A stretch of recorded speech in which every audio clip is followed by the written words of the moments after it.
Now and then so 16th and then the second pricing window fuel nebo say new price beba say you be maintain the price and then it take effect. Now ahead of that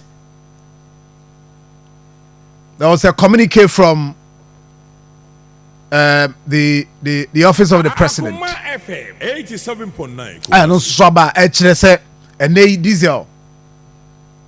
Abane say Oshebo say 24th na say omo be hwe na omo yi taxes bi ne margins bi afri ho. The diesel for no be enjoy about 2 Ghana cedis reduction. Na petrol for no ye 0.36 pesos. Because they see I can say diesel no as at enra na ye over 17 Ghana cedis. And petrol no the any there was repair no 14. It be a 13.30. Did the any there 13.30 no and they about from to 12 cedis and 12 cedis 94 pesos. Sa na wo see hu ne. And ayi for no a wo mo de no ye petrol diesel for no so mo de 17 no. Is the 2 cedis e free so about 15 Ghana cedis.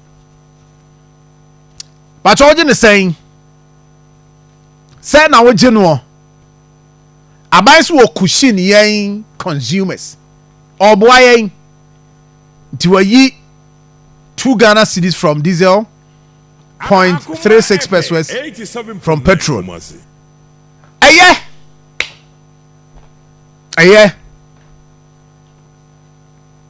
Aye, it is good.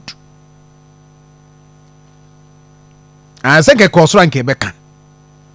Sa aban nye bibi. Nti sa aban ene ne cabinet ko sia eno mo say taxes bi ne margins bi o ho say almost suspended. You see the key thing is that aban you free her outright. Also was suspended for a period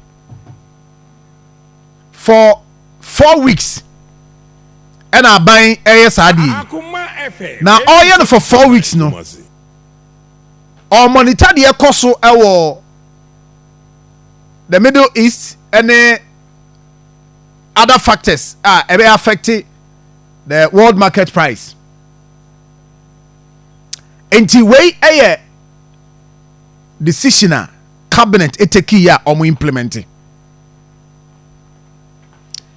Na so ya not a transport operators. Transport operators. Omo ya maji say kombetum, omo increase fare no by 20%. You see I can omo say abaya in say dia and omo so no. Omo 7.9 Kumasi. Twen so. Enti this is a good news, and of course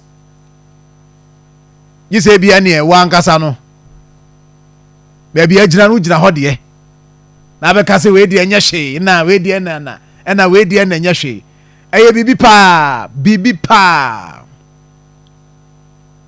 is it diesel baba 15 Ghana cedis and some pesos. And petrol so no ebeba form because obi a ebo ana ne de na 14 me hu bi de na 14 cedis te ono de no 14.04 or something now if you dey about 13 de ne de 13.30 no na ne de na ba form to 12.96 so 12.94 na just say kakra na ye kwa ani mo ho nti se si aye kasa yi se